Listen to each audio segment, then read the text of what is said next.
Hey all, welcome back to my channel commerce knowledge pool. हम पढ़े 12th standard का new syllabus of subject organisation of commerce and management, जहाँ पे हम cover करें chapter number 2 functions of management. In the last video हमने 5 points को complete किया था। Today we are going to cover remaining 5 points. 5 points समझने से पहले एक बार रिकैप लेते हैं। What do mean by planning, उसका डेफिनेशन को हम एक बार रिवाइज करते हैं। सो planning is deciding in advance what has to be done, how to do it, when to do it and who is going to do it। हमने 4 questions को answer किया था with example of students, right, जहाँ पे हमने ये देखा था पहले हमें डिसाइड करना होता है कि क्या करना है, देन हम वो कैसे करेंगे, कब करेंगे एंड कौन करेगा। ये 4 क्वेश्चंस का हमने आंसर किया था। Then it is written planning bridges the gap from where we are and where we want to go. Planning हमें ये एक रास्ता बताता है, गैप को फिलअप करना है कि हम कहाँ पे हैं और कहाँ पे पहुंचना चाहते हैं। उसके लिए मैंने एग्जांपल लिया था, दैट इज सेल्स टर्नओवर। अगर सेल्स टर्नओवर 5 लाख रुपीज का है and if you want to reach till 15 lakh, so ये गैप कैसे फिलअप होगा? With the help of right planning. Then we have learned it makes possible things to occur which would not be occur otherwise। जो भी हमने decide किया है अगर वो हमें एक्चुअल में चाहिए तो उसके लिए हमें क्या करना होगा? राइट प्लानिंग करना होगा। इम्पॉसिबल को भी इम्पॉसिबल कर सकते but only with the help of right planning. ये हमने कवर किया था। Then we have covered with the 5 points. अभी स्टार्ट करते हैं रिमेनिंग 5 पॉइंट्स को। सो यहाँ पे 6th one, that is planning leads to optimum utilisation of resource. You have learn before as well कि कोई भी बिजनेस को शुरू करने के लिए हमारे पास कुछ तो रिसोर्स होना चाहिए। That is we required capital which is called as a financial resource, raw material, machineries which is called as a physical resource and manpower which include labour, workers and employees. ये तीनों resource को हम properly manage कब कर पाएंगे? जब हमें पता होगा कि हमारी बिजनेस एक्टिविटीज क्या है, हमारे बिजनेस स्मॉल स्केल पे रन हो रहा है, कितना रिक्वायरमेंट रॉ मटेरियल का है, हमें लेबर कितने लगेंगे, हमें वर्कर्स कितने लगेंगे, हमारे काम के हिसाब से हमें एम्प्लॉयज कितने लगेंगे। सो ये सब के लिए हमें क्या करना होगा? प्लानिंग करना होगा। जब तक हम प्लान नहीं करेंगे तब तक हमें रिसोर्स का अंदाज ही नहीं होगा कि हमें शॉर्टेज ऑफ रॉ मटेरियल हुआ है कि नहीं, वेदर स्टॉक इज देयर और नॉट। उस ये सब के लिए हमें क्या करना होगा? राइट प्लानिंग करना होगा। So planning is going to help to manage our resource in right manner. It also helps to minimize the cost। हमेशा हमने एक टर्म को लर्न किया है कि कोई भी हमारे बिजनेस के रिसोर्स होते हैं उन्हें हमें क्या करना होता है? मिनिमाइज करना होता है। वेस्टेज को अगर हम मिनिमाइज करते हैं तो कॉस्ट ऑफ प्रोडक्शन भी मिनिमाइज होता है एंड कॉस्ट ऑफ प्रोडक्शन अगर मिनिमाइज होगा तो हमारा प्रॉफिट क्या होगा? इंक्रीज होगा। सो मिनिमाइजेशन ऑफ कॉस्ट और कॉस्ट ऑफ प्रोडक्शन को मिनिमाइज करने के लिए हमें क्या करना होगा? प्लानिंग करना होगा। So all things are depends on what? Right planning. And yes, if you are new to my channel, अगर आपने अभी तक मेरे चैनल को सब्सक्राइब नहीं किया है, so I request you to subscribe my channel, क्योंकि अगर आप जितना मुझे सपोर्ट करोगे उतना ही मैं आपको ज्यादा एजुकेट कर पाऊंगी। So please try to share, like as well as subscribe to all my videos and I look forward to many more students. So let's start with the next point. Useful in setting standards for controlling। ये एक बहुत important point है क्योंकि जब हम controlling का importance learn करेंगे तभी आपको हेल्प करेगा।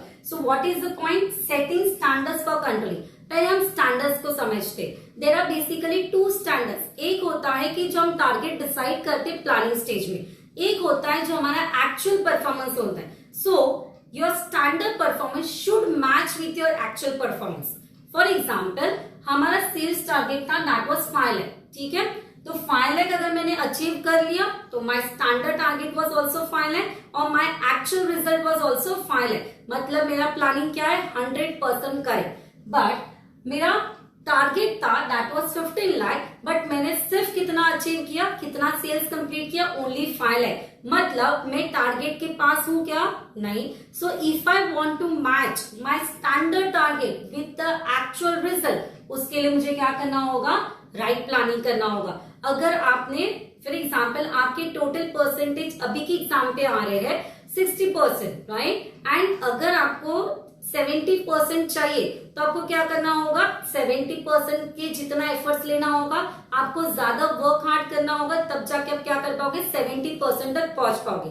But in case with your right planning आपने 68% लाया, मतलब you are near to your standard, you are near to your target, right. ये कब पॉसिबल हो पाएगा? जब आप क्या करोगे? राइट प्लानिंग करोगे, आप कंट्रोलिंग स्टेप्स को फॉलो करोगे।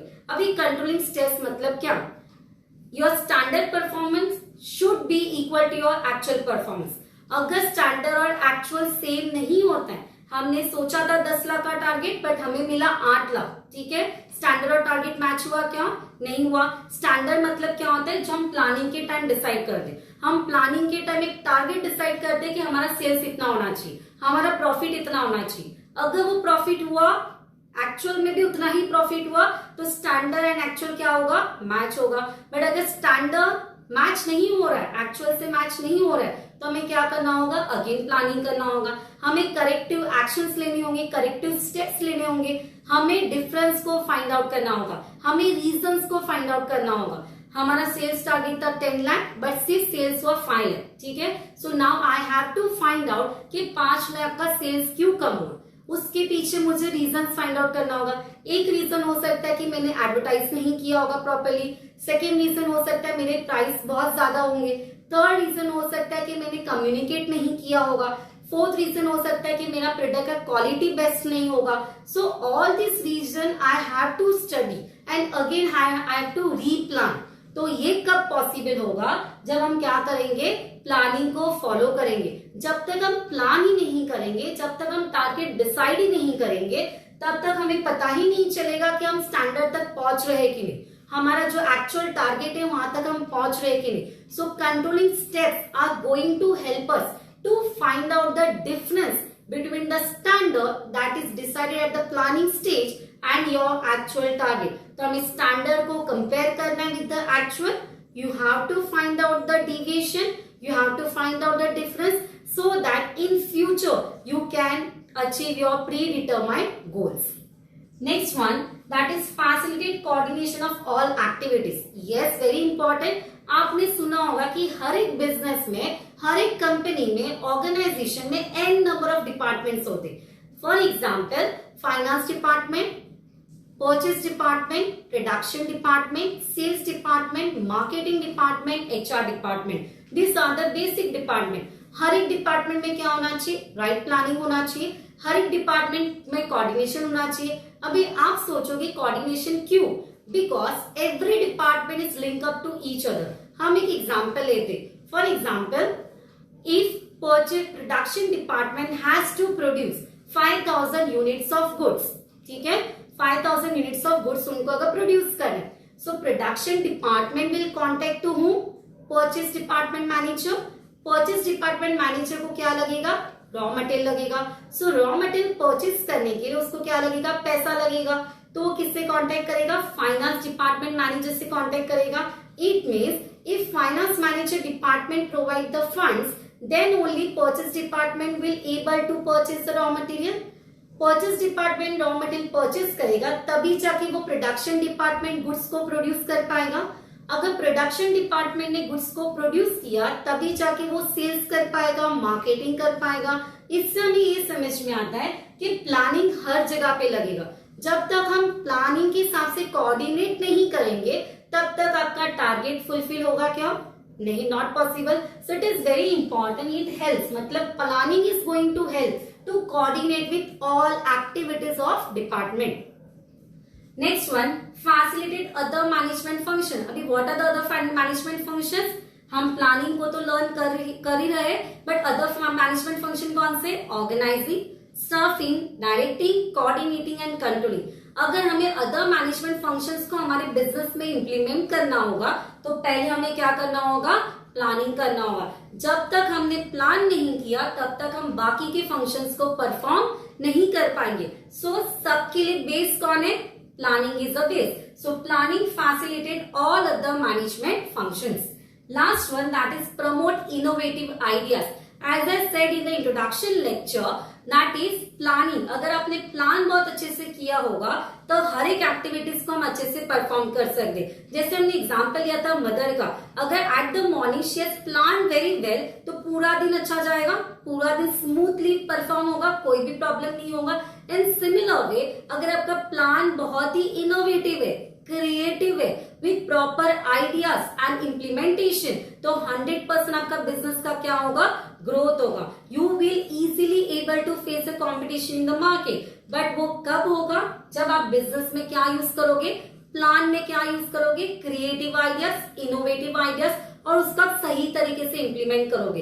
सो अभी तक आपने ये समझा होगा कि जो भी हम पॉइंट्स लर्न कर रहे हैं इसमें हमें किसके ऊपर फोकस करना है, प्लानिंग के ऊपर फोकस करना है. Each and every point you have to relate with your planning, तभी जाके आपका आंसर्स और एक्सप्लेनेशन क्या होगा, करेक्ट होगा. So if you revise, planning leads to optimum utilisation of resource. Planning is help us to utilize our resource in a proper manner. Next, planning is going to check our standard performance with the target performance or actual result. Planning will help us to coordinate all the activities of the organization. Planning will also help us to manage all of the functions of management, and planning will help us to promote innovative ideas. इस तरह से हमने first question of this chapter, that is importance of planning, हमने cover किए part 1 और part 2 में. आपको इस वीडियो में पार्ट 1 का भी लिंक मिल जाएगा, तो अगर आपने वो चेकआउट नहीं किया होगा तो आप यहाँ पे चेकआउट कर सकते हो. Still if you have any doubt, free to ask in the comment box. जितना आप मेरे से कनेक्ट होंगे उतना ही मुझे एजुकेट करने में अच्छा लगेगा. So try to be connected, try to ask it out, जिससे आप भी एजुकेट होंगे and of course I will also learn something. Thank you for watching.